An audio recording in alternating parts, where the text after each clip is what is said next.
The AI Wild West just got a lot wilder, and we're riding straight into the melee in this episode. I am Brian Balfour. I am founder and CEO of Reforge. I'm joined by my co-host, Fareed Mosavat, and today we have one of our good friends and AI futurist, Aaron White. He was previously CTO at Vendor and now founder of a new AI company, which he reveals in this episode. In this episode, we dive deep on moats in the AI era. We then crack open the three questions every builder is secretly sweating right now. 1, can you actually differentiate when every launch feels like a land grab? 2, is move fast still an edge, or is it just table stakes? And 3, what happens when OpenAI, Google, and Anthropic hoover up all the context you thought was your moat? Expect hot takes on speed-as-a-moat, why Apple's slow and perfect playbook suddenly looks brittle, and how vertical niche founders can still carve out 10 to 100x markets hiding in plain sight. You'll hear the scoop on OpenAI's next platform power move and why it's going to make Facebook's 2007 platform land grab look friendly. A reality check on the everyone is using AI myth straight from the front lines, and a lightning round of optimistic plays. If you're building, investing, or just trying to keep your head above the AI tidal wave, keep listening. This convo will arm you with the mindset and the memes you need to survive the quicksand and still grab the crown. Strap in, because we're going to get a little bit dangerous. But before we get to the full episode, in a world where traditional moats evaporate in weeks rather than years, speed has transformed from competitive advantage to absolute baseline requirement. The new bottleneck: teams possess unprecedented ability to build and ship, yet they lack the velocity to understand what deserves to be built. The bottleneck has shifted from execution to comprehension, from shipping code to shipping the right code. Speed isn't just about shipping faster, it is about accelerating your entire learning metabolism. The problem? It's the feedback fragmentation tax. We collect more feedback from our customers than ever before, but it is scattered across many tools, each with a different owner. This sets up the team for an impossible decision every single time they want to be customer informed. They either got to spend weeks gathering manual feedback or go on a great hunt through all of these systems. The reality is that is such high friction, most teams just go with their gut or whatever is in motion. That's where Reforge Insight Analytics comes in. We aggregate all of that customer input, automatically clean it, structure it, analyze it, and put it into the workflows of your team so that they can act on it today. This week, we just launched a series of new features helping you absolutely speed up your learning metabolism. The ability to drill down to root cause in seconds versus days, the ability to see feedback at a contact, account, or even segment level, and smart notifications that focus on opportunities, not just updates. Check us out at reforge.com. I'd love to give you a full demo myself. Enjoy the full episode. Everybody feeling energetic? Yeah. Ready to vibe? Yeah. I will start off with a quick story. So I got roped into speaking at the AI Engineers World Fair yesterday. Okay. This conference. You did? Yeah. Because they threw us non-engineers a bone and added a product manager track. Well, I thought product people are engineers now, so it makes sense. That's fair. And it was interesting. First of all, it was way bigger than I thought. I was shocked. Just the amount of people there and the amount of content. But it was interesting. All of the talks were about different technologies, different tactics, different techniques. And the topic I brought to the table was the number one question: how do you differentiate in this competitive environment, right? Yep. I will say it was probably the most sparsely attended talk that I have ever given. Really? It was clear they did not want to hear the message that I was sending, which is that this is the most brutally bloody competitive environment that's ever been in tech, and all of your technology does not matter unless you are able to answer the question like, what do you build and why? And I thought that was interesting because there was a lot of talk at the conference like engineers should be doing more product work. Oh, whatever. You can like define the requirements and all that stuff, but the number one job as a PM is to figure out that question. And so you're not really doing the job of the PM unless you answer that question. Yep. But there was zero interest in listening to me on it. So you're not doing the job of a good PM unless you can answer that question. There are many PMs that are doing the job. So Brian, curious, sparsely attended, but well received by those who did attend, or sparsely attended and you bombed? Which one was it? No, I think it was pretty well received. I mean, you like never really know, right? I haven't gotten any feedback or ratings on the presentation yet. I don't know. Maybe I bombed. Yeah. But I thought it was a pretty spicy talk. So, which is usually received pretty well, but we'll see. This is one of those things where it's so clear that like, while there's a lot of hype and excitement, some of the most important questions are still not well understood yet. if that makes sense. What are those questions? Well, I think like on the engineering side, for instance, it's very clear that you can improve your productivity on the work that you are already doing by using AI tools. And I think that that's starting to be pretty broadly adopted. But the question, how do you compete in a world where one is the idea of quicksand, that the competitive environment is so uncertain because, things are changing, technology is changing, the rate of adoption is changing so fast that the things we took for granted, which is that if you built a great product that people liked, you'd be able to hold on to it for a while, is sort of falling away very quickly. And that's true at almost every stage of company. And the second is the one Brian, I think, calls everyone is doing everything, which is every company is violating the core principle of focus that's been the dominant mantra for a long time. Do a couple things really, really well, and doing product market fit expansion and product suite expansion at like unprecedented rates, right? And I think that's still not fully well understood, maybe with our audience and with people who hear us talk about it every week. But the fact that no one shows up to a talk that's how do you differentiate in this new era is sort of an interesting takeaway. It's funny because the quicksand thing feeds right into that. Like if you truly feel you're on quicksand, any branch you can grab is worth grabbing. And so you're just going to be flailing, grabbing branches and violating all those principles. And you don't have time to go to Brian's talk to have a thoughtful discussion with yourself or your team about like, well, what does differentiation look like? I mean, I'll add one particular extra layer on this, which I think is maybe just implicit here. The technology has always been improving exponentially, but we are at the point where the exponential improvement of the technology is at odds with sort of human bandwidth for the first time. And so it really doesn't feel like you've got time to sit and think, because when you watch what the labs come out with, and you watch what some of these, fast growing players are coming out with, you're left going, well, holy shit, everything I've been working on for the last, forget 8 months, maybe the last 3 months is sort of somewhat invalidated, right? Yeah. That's how fast it's moving. So I'm a little sympathetic to that grasping at straws, because the only other alternative would be you're a really good futurist and you can see 5+ years out. And short of that, what do you do? But even that, what's the answer? Just sit around and wait? You still have to win in the near term. I wanted to do a quick little, we're not a news podcast, but I think it's to just illustrate this, would be fun to talk about things I found that have been announced in the last 2 days. The first is meeting recording in ChatGPT natively, which maybe creates a threat for a whole set of startups, most notably Granola, Otter, meeting recorders, even Gong, etc. 2, we've got Google announcing a labs project around talking to experts, right? Which I think is, just yet another thing they're launching. And they just got through a whole conference of launching a ton of stuff. 11 Labs just announced a new version of their model. So on the foundational side, on voice synthesis and voice creation, some of the examples look orders of magnitude a lot better than previous versions. Cursor just raised at $9.9 billion and announced that they have 500 million in ARR. At least I saw the post about that today. Yeah, I missed that. So 500 million ARR for a company that is effectively just a few years old in terms of its like user adoption, right? And last, we have on the data topic we talked about last week, Brian, about the trade-off in the internet. Reddit sued Anthropic for using their content, and X/Twitter just added to their terms of service that you cannot use their developer platform to train foundational models or fine-tune models. The war is on in every direction with every single product category. And that's just like 48 hours of stuff. Yeah. Yeah. So okay, well, what are you going to do? Internalize that or grab it at branches? Yeah.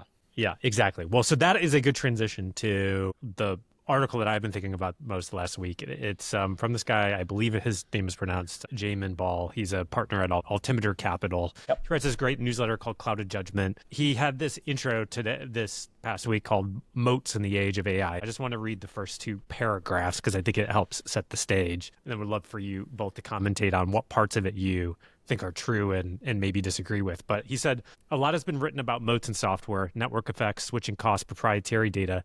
Everyone wants to believe they're building one, but I've come to believe the idea of a long-term moat is mostly a myth, especially in this market. Moats are permanent, they're time-bound, and at best they function as a bridge. And companies either use that bridge to reach the next defensible position or watch their moat get breached. The real long-term moat is just a sequence of smaller moats stacked together. Each one buys time, and what you do with that time, how fast you execute, how quickly you evolve, determines whether you stay ahead. In the age of AI, This is more true than ever. If the moat time window used to be 6 to 12 months, today it's 2 to 3 weeks. Models change, infrastructure shifts, customer needs rewrite themselves in real time. And interestingly, he was the only one. James Courier from NFX just published an article that was pretty much saying the same thing about speed. I listened to this podcast from the founder CEO of Windsurf, who shares like the same belief, which is essentially saying moats don't exist anymore unless you count speed as a moat. What do you agree with? What do you disagree with here? And let's dive in. Yeah, I agree and disagree. So let me back up and then get into the cutoff there. Like on the one hand, I actually believe that speed has always been one of the primary differentiators of all startups because Agreed.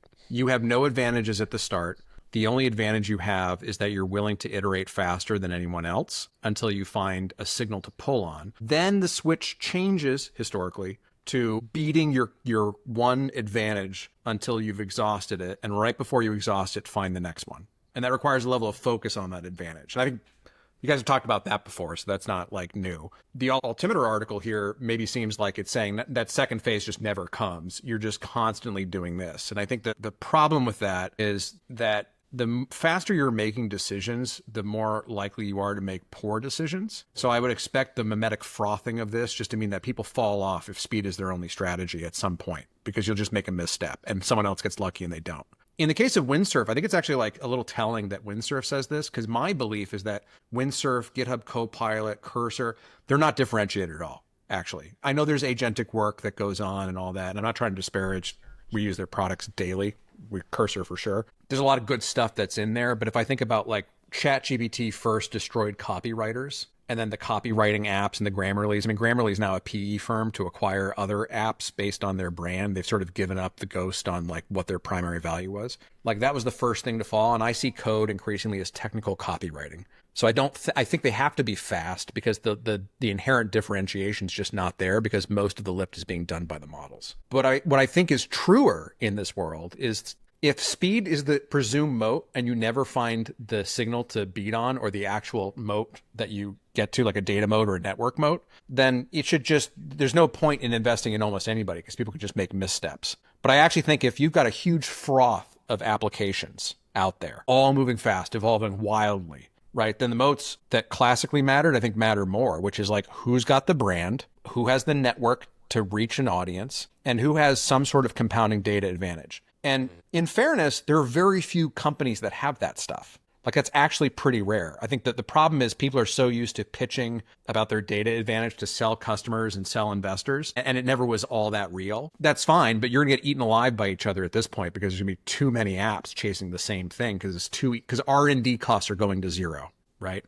But go-to-market costs are where those dollars are going. So having that brand or having that customer lock-in based on something that's performance measured that actually can deliver and a data loop improves it. Humans don't want to evaluate brand new software every day. And I think if agents are evaluating other software, it's got to be based on some hard metrics for them to want to make the switch, in this future world where agents are deciding your software stack. So it's like, I'm not sure I quite believe this. I actually think it's going to, the shore is going to pull out and show us who really had the network data advantage moats for the first time in history because R&D costs are going to zero. I think calling speed a moat is a mistake because I think everyone knows they need to move fast, right? And I think the overall speed of execution is a rising tide right now. It is moving very, very quickly, probably exponentially. You see it in the speed of product launches, even from large companies. So is it really a moat if everybody's doing it? Is sort of the question when I think about what it is. It is almost like a minimum requirement now. And I do think that speed, it's table stakes. I think that speed can help and find the things that people are excited about, find distribution, right? If we look at the vast majority of AI tools right now, the ones that I am at least aware of, I haven't worked inside of these companies, but they are primarily driven by really strong word of mouth based on, providing some sort of wow experience in the first, 10 to 20 minutes that people get excited about, talk about, and share with others, right? It's the speed at which you get to that I do think is a really meaningful and important thing. I think in the NFX article talks a lot about speed of experimentation, which I think is not speed in terms of the way we think about it, which is speed of execution. How quickly can I go from idea to shipped product? But rather, what's my clock cycle? Like, how quickly am I making decisions, getting data, evaluating, and iterating on that? That loop, the clock cycle of that has gone up a lot. Some of that is due to speed of execution, of course, and the size and interestingness of the things you can build. I do think that's really important, but I see it as a table stakes thing. I'm sure there's a whole swath of companies not doing it, but the ones that we care about, startups, incumbents that they compete with in general. I mean, if you look at OpenAI, I mean, you could consider them one of the fastest moving organizations of all time in the software business. I do want to talk about OpenAI in a minute because I have a pretty dark future picture. Yeah. But real quick, I agree largely with you, Aaron. I was like trying to break down his pieces of his statement. One of the things that he's saying is that moats have never been permanent, that they're always time bound. And that has always been true, right? That has not changed. But I think maybe one of the things that he's saying here is that the window of that time bound has drastically shrunk, maybe shrunk to a point that it's just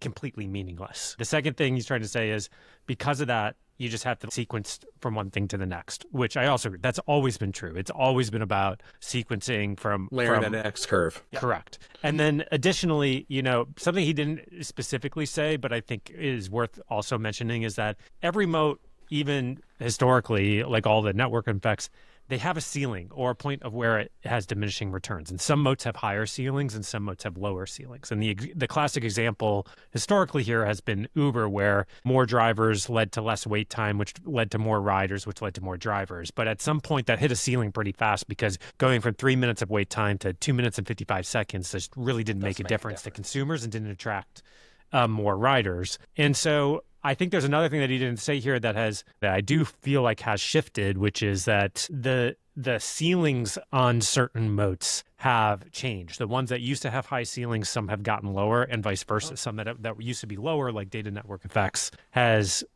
gotten higher. And then finally is like, speed has always been an advantage in startups. You have to move fast. And the whole point of moving fast is you have to gain escape velocity before you can get surrounded. And so that's not different. But certainly, I think the window of time you have to get that escape velocity has dramatically shifted before you get surrounded. And so, I don't know, the end conclusion here of that, both like the window and durability and the ceilings have changed. I do agree with that. Do I agree with the only thing that is left is speed? I don't agree with that. I agree it's critical. It's table stakes. But I think we're going to start to see some folks emerge here with true moats in this new AI world, which we should talk about in a second. But I don't know, those were some of my thoughts and reactions breaking that down. Yeah. I think another just thing I would like to point out is that the things we've considered the most durable moats continue to be as strong or stronger than they've ever been. Like, I might disagree with that, but we should come back to that. Some of them. Yeah, okay. I think like direct network effects, people-to-people network effects, products like Facebook, Instagram, WhatsApp, Messengers. Messengers are sort of a unique case because they don't have really, really strong global network effects in the same way, but continue to be very, very strong. Facebook's opportunity to leverage their network effect to build even better targeting and advertising, something we talked about a few episodes ago, is probably as strong or stronger than it's ever been.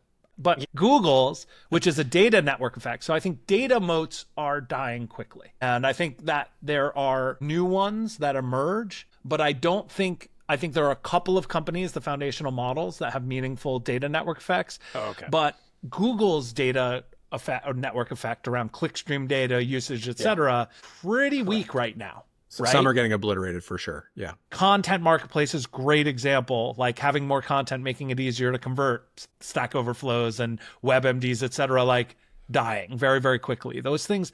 But I do think that some of the more traditional people-to-people network effects are still very strong. And I'm surprised we don't see more AI companies trying to build them. I have surprised. I don't know why. I want to hear conspiracy theory. I want to hear the conspiracy theory. I can actually break. A year ago, I was on here going all crazy about the great cacophony, which is just that, like, as R&D costs go to zero and content generation costs drop, there's just gonna be a flood of stuff. I think there's actually exactly what's happened. Two implications here. One, the reason Facebook is launching, or Meta is launching, these OpenAI models, I don't think necessarily, well, I know it's not to do the world good. Sorry to everybody working on that. But if they can flood the board with AI generated content and slop, it ought to raise the value of validated person to person connections. And I think that's actually the play. So the networks that can maintain the integrity of who is a person better than others will have some sort of advantage there, or really just map the real network on and stay there, right? Like every friend you make in the real world, you onload to Instagram, and that's how Facebook knows what the real world actually is. But X is people I'm not meeting in the real world. It's going to end up a lot of AI slop. Here's my counter thought to that, though. And I think this one will sound crazy now, and then like 10 years, no one's going to think about this because it'll have happened and it won't matter. But I do believe AI will be the most interesting friend you've ever made by a mile at some point in time. I was just going to say this. Yeah. And it will erode those network connections as well. They won't matter. Like there's a lot of people like, oh, I want to build AI to talk to, my dead relatives. I'm sitting there going, the AI will be more interesting than your dead relatives. Yeah. Have you seen Tolans? Tolans? Yes. Yeah. That's cool. Yeah. See, this is what I was going to say for it. So you should check this out. You sign up and you basically talk to your like alien AI friend about anything. And this thing has hit like 12 million ARR in the matter of months. It auto-personalizes. I think there's an argument to be said that those people network effects might be weaker than we think because the content, the entertainment, the interaction that I can get from the AI ends up being more entertaining, more personalized, whatever it is that triggers the dopamine effects, which is, I know, sad. You got to approach this like a physicist. And there was an article that I did not read, so this might just be headline propaganda. But it was that, but I believe it based on what I've seen with OpenAI versus doctors. It said that AI, some of the latest models have an EQ that is like 50% better than the average person's EQ, which I don't think is that hard to believe. And you just play that out, and it's like, no, I mean, we get validated by the AI, and yet it can make subtle suggestions that I would never tolerate from my friends that, can't possibly soften the blow of critiquing my behavior, but the AI can thread the needle, right? And I'm also more open to telling it more because it's not a person, not judgmental, so it knows more about me. It's a bit weird future. Yeah. So I think maybe my conspiracy theory, Facebook's flooding the board to ruin other social networks, but I think they're going to get, orbit nuked in the end. I think the Google one's really interesting. And it's like, you watch what happened with Stack Overflow, right? Like if you're doing basic knowledge search, not frontier news search, like game over for sure. But, some of this other stuff, if you can find a corpus, all that work you put into making that community to generate that content, just gone. Google loses that search front door. Oh boy, it's going to be bad. It's going to be really bad. Yep. And I'll throw one little nuance out there. So we build AI agents daily. What we've seen is like a lot of the models like OpenAI and Anthropic are really good at tool calling. They make good agents. Gemini is terrible at tool calling in our experience. It's not a good agentic backend. But I think you can understand why clearly. It's like Google must win the front door. It must win the relationship, and it must win the conversational tone. It does not need to win tool calling. And in our experience, Gemini has tested the best as being that front door to a chat experience, being able to go deep and understand things and have a conversation, but not at being sort of this agentic backend. So it kind of paints for me this picture that they realized, I mean, that's probably obvious, but they realized that they can't lose this front door because then that data loop that they have, gone. Just utterly gone. Another historical network effect that I think might be a little bit weaker than we perceive is these cross-site network effects in marketplaces between supply and demand. And so it's pretty clear in like labor marketplaces like the Fivers and the Upworks. Yeah. Like those are getting destroyed. But credit to Dan Hockenmeyer, who we mentioned last week on the episode, Chief Strategy Officer at Fair. He left a comment on one of my LinkedIn posts that seeded an idea, which was actually other cross-site network effects of other marketplaces might be weaker as well, because those marketplaces technically exist to reduce transaction costs, whether that transaction is finding, trying to understand quality, like those types of things. And so I think a good example here is like something like Thumbtack, like finding the best plumber in your area. Well, if I can now probably just plug that into a deep research chat of best plumber in Marin County with some other criteria. Way easier for me to express that than going on Yelp and filtering through all the ads and all the fake reviews, all the bullshit that I have to put up with there. And it's going to give me a really it's going to give me a personalized result and do all the extra research that I might need to do manually.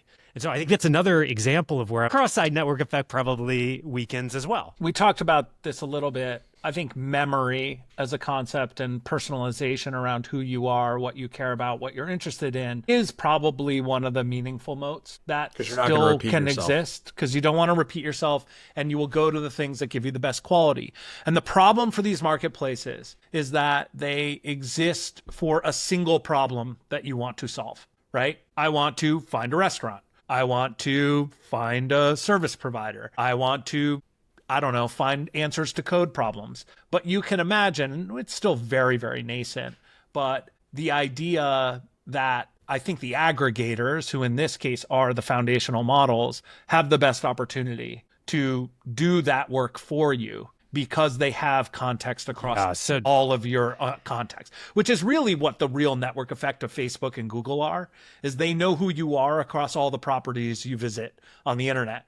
Now imagine that plus real preferences. I know. So not just what you've clicked on, but what you say and feel. This is where it gets scary. Okay, this is the dark timeline. This is where I get depressed. So let me before I kind of tell you why and where I think this is essentially going to go in the next 6 months, is like a little rewind in history. Right. So Facebook launching their dev platform in 2007. Fareed, I know you were right in the mix on that. Do you remember how many users that they had when they launched that platform? In maybe 50 or 100 million MAUs? 25 million. Right. Not that much. Yeah. The reason I remember this is because every 10 years I go back to the Facebook recruiter email I got that said, we're at 50 million MAU now. We'd love to have you join the team. And I said, you're too big for what I'm looking for right now. So I love going back to that just to keep myself humble. So here's what happened. So Facebook, 25 million users, their network effect was a direct network effect. They needed density of people. Right. And at 25 million in the grand scheme of even the US, let alone like international regions, was pretty small. And so they launched the dev platform. And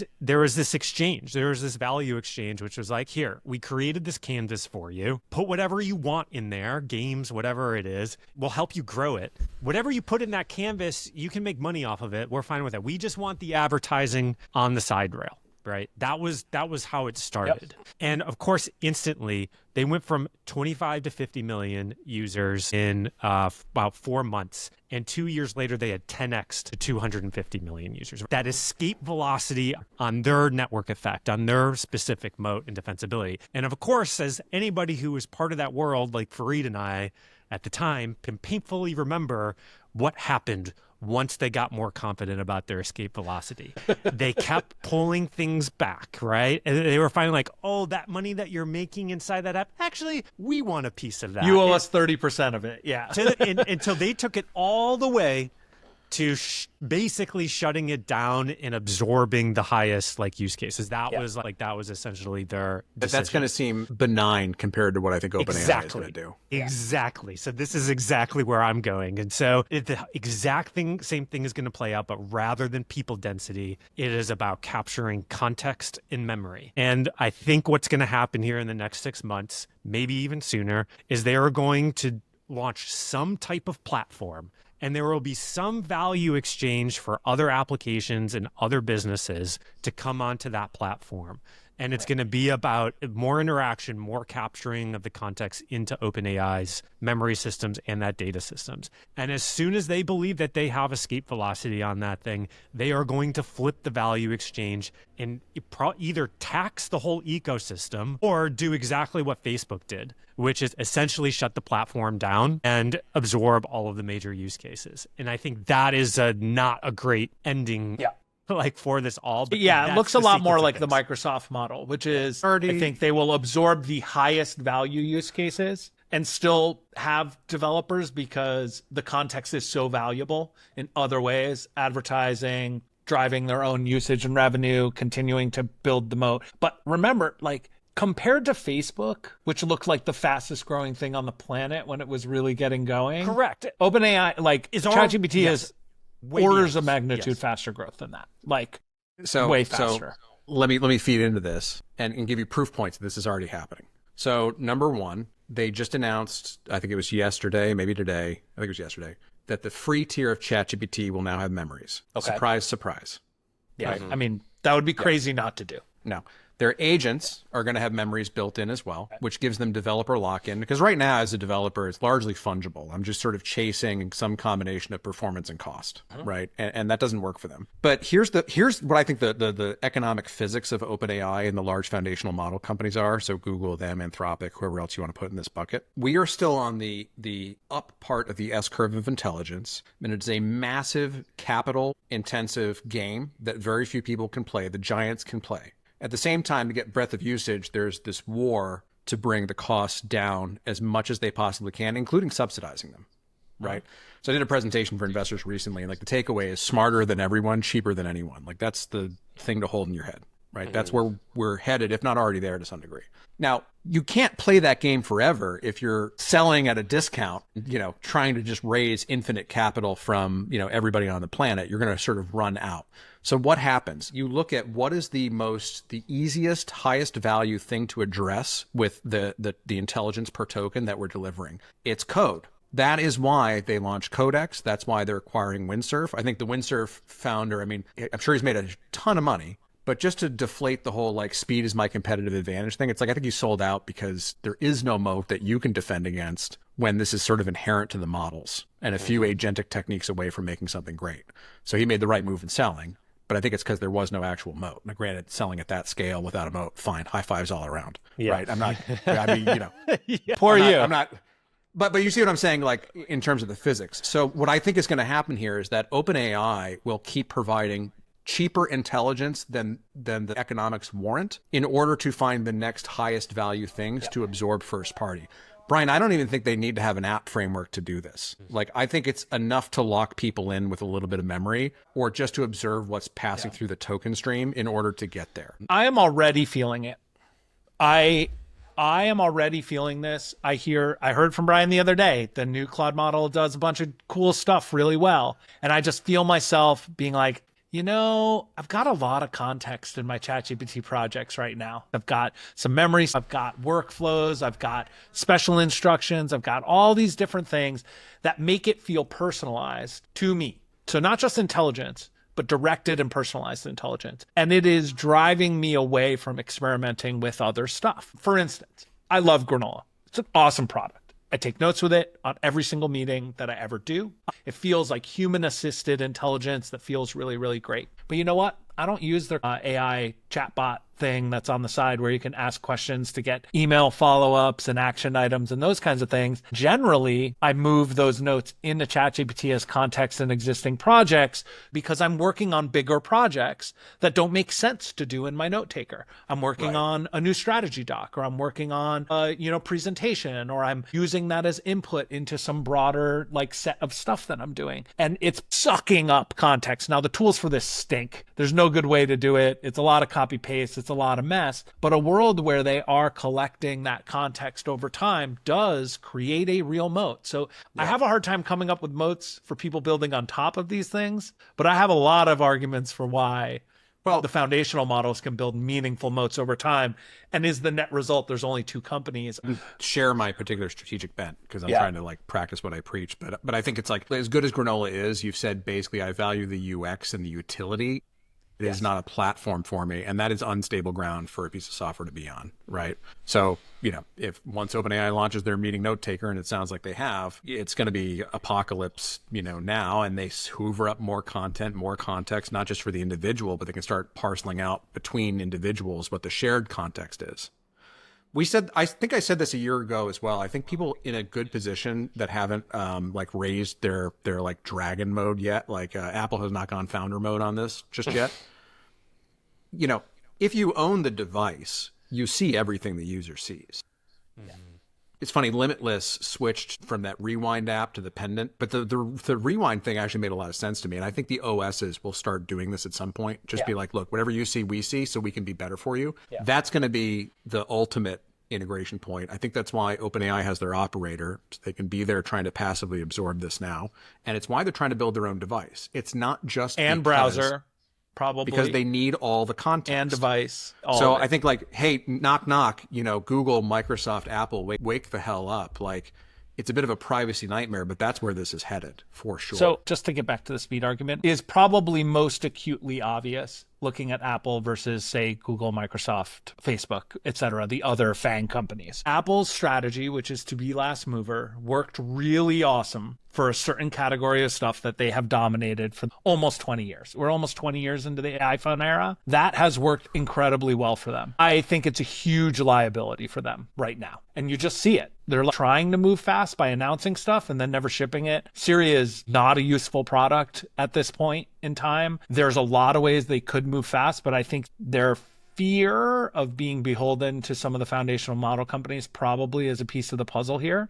Which they have traditionally owned all of these things, plus their culture of slow, deliberate moves is really hurting them. So this is, again, speed is table stakes, and the companies that have designed themselves around not being fast struggle. I think the same is true for Anthropic versus OpenAI.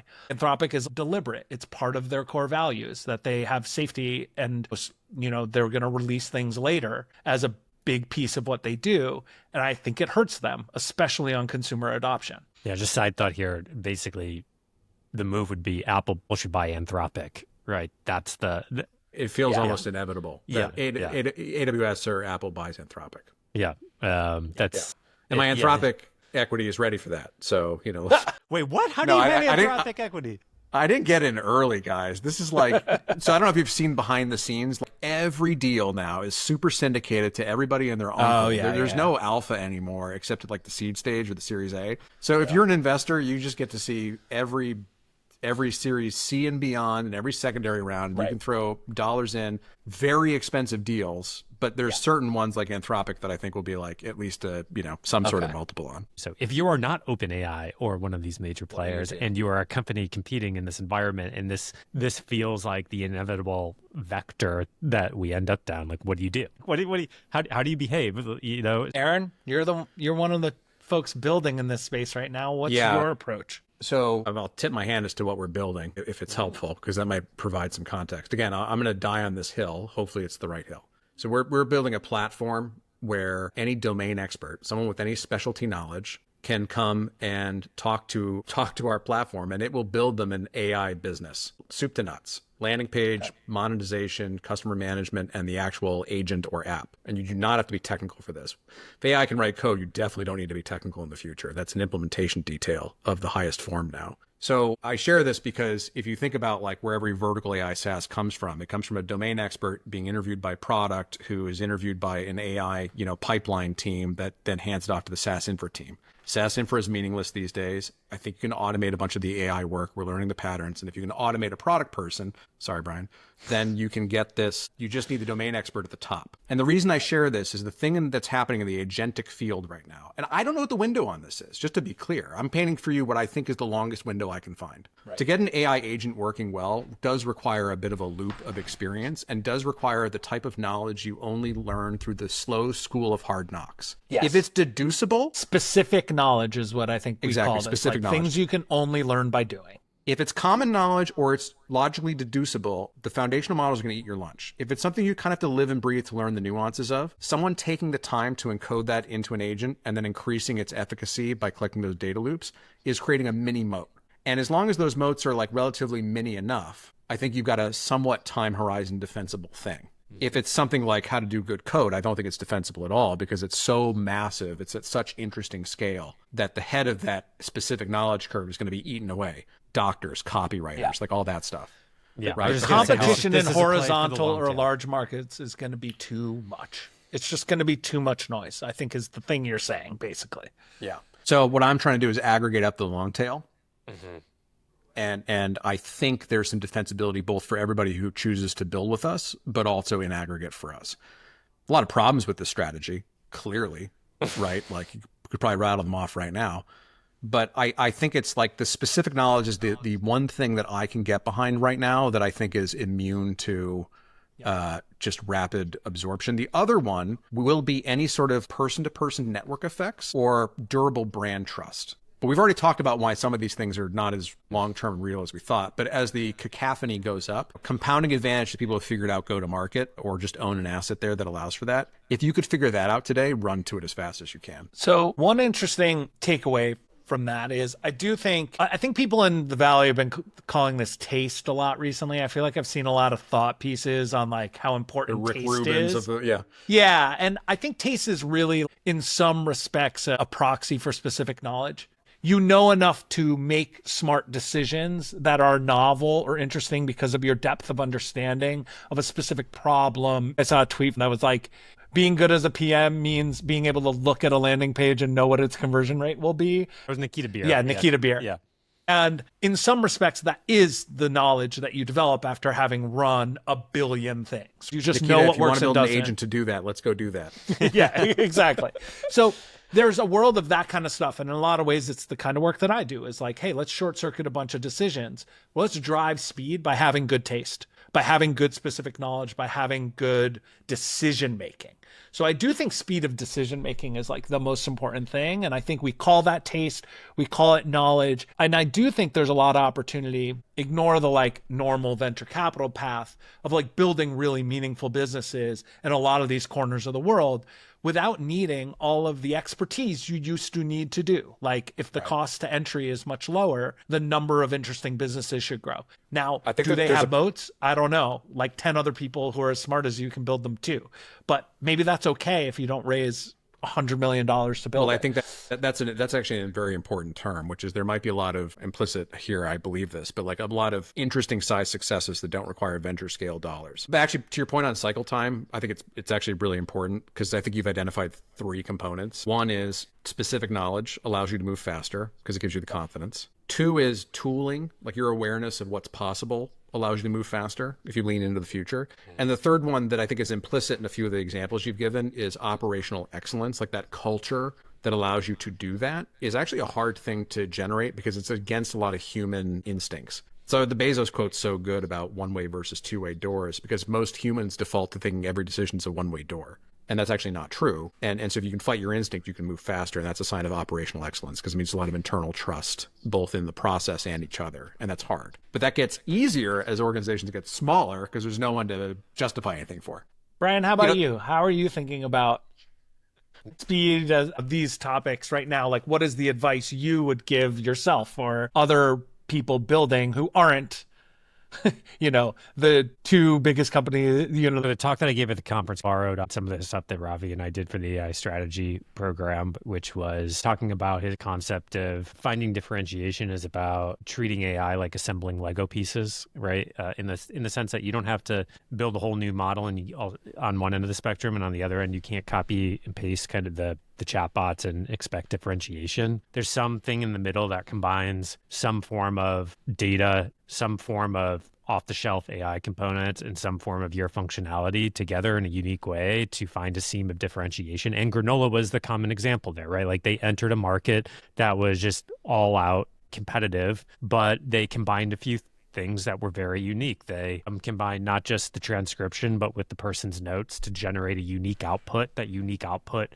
started to accrue into the library of their notes, which they could start to do additional things on top of, like chat and the projects and the cross workspace functionality. And they blended that with very specific functionality of doing the Mac app as well as the tool calling into your calendar to grab the metadata and those pieces to create a delightful habitual experience. They just used all the off-the-shelf AI. And so that found them a seam in a very competitive market. They so far have sequenced those Legos into another set of Legos.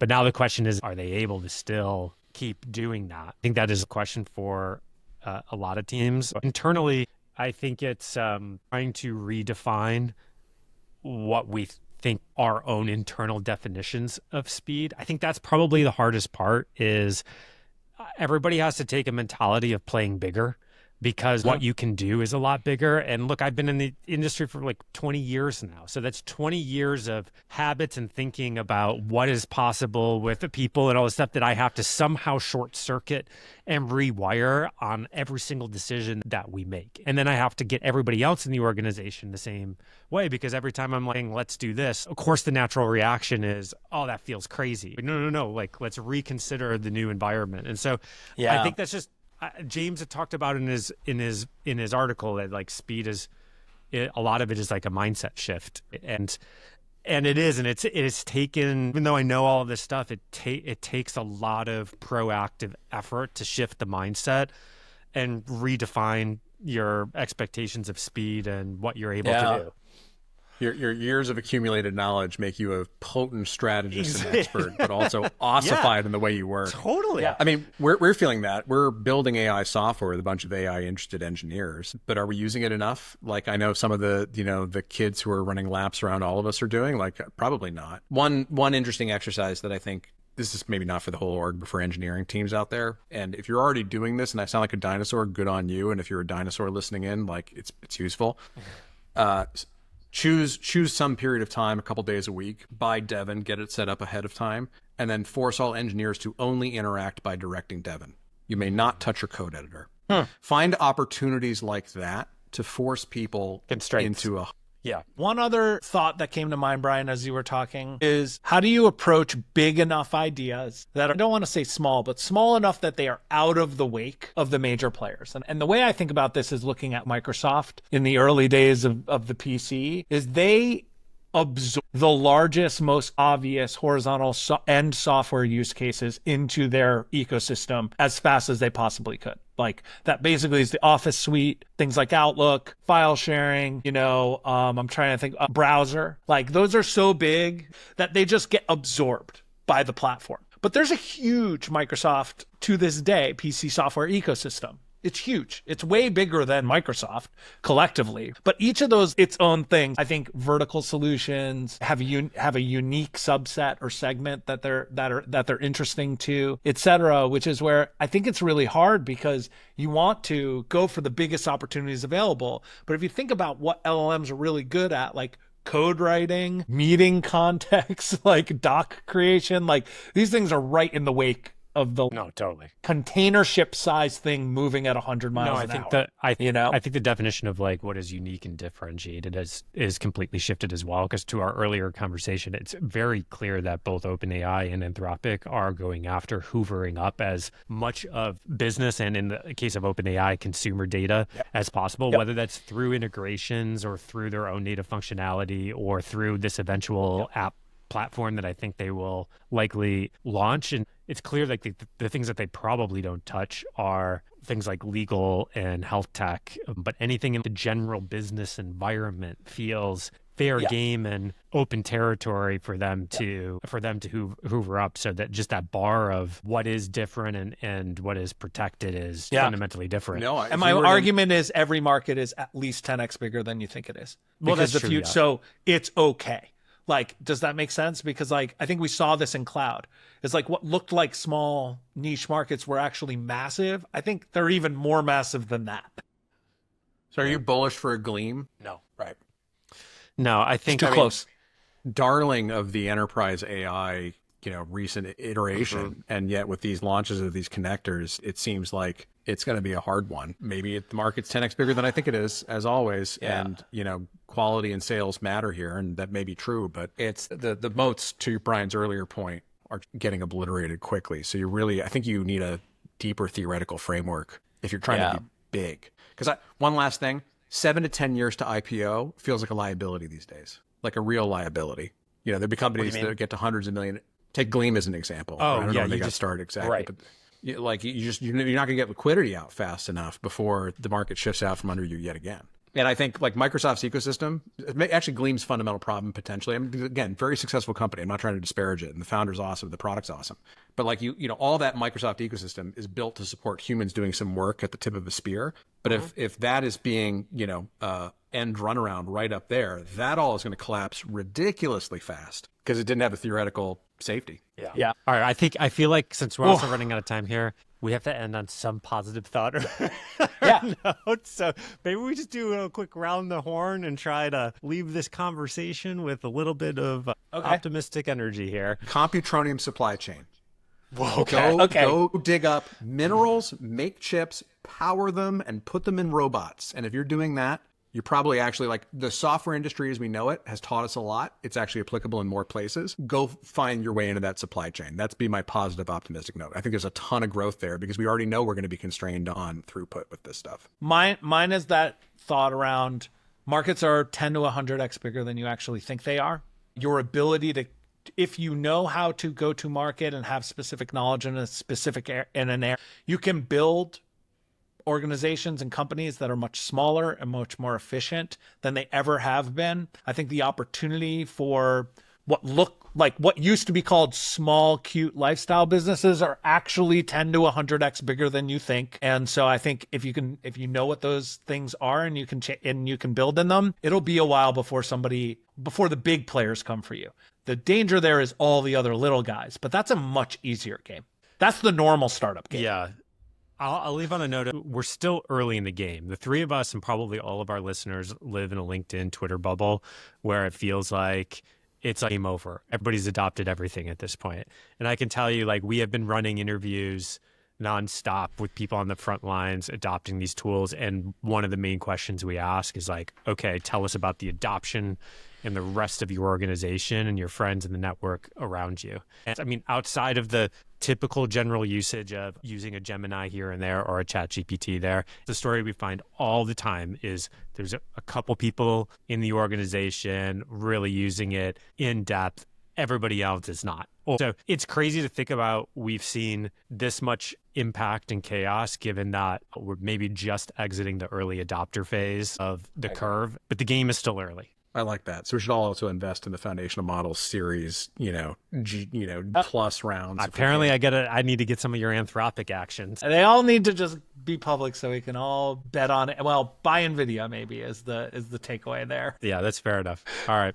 Aaron, thank you, man. This was fun. Appreciate you joining. Thanks, guys. All right, everybody, that's a wrap. I'm Brian Balfour, founder and CEO of Reforge and the host of Unsolicited Feedback. Today, we tore through a few key topics: the myth of moats, why speed is table stakes, context is king, and the escape velocity window keeps shrinking, as well as platform power plays, how the most likely next move from OpenAI could make Facebook's 2000 land grab look absolutely polite. If you're feeling both thrilled and mildly terrified, you're in the right place with all of us. When the dust settles, the teams that win will not be the ones with the snazziest dashboards. They will be the ones who really own the why behind every customer shakeup and understand their unmet customer needs.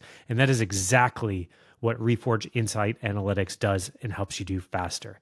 It aggregates all of your customer input from all the sources. It combines it with your quantitative data, helps you analyze it automatically with AI so that you can turn that chaos into laser-focused, revenue-producing insights incredibly fast. Let me give you a spin on it. Let the AI do the archaeology and ship product that actually moves the needle. Visit reforge.com and we'll give you a free trial.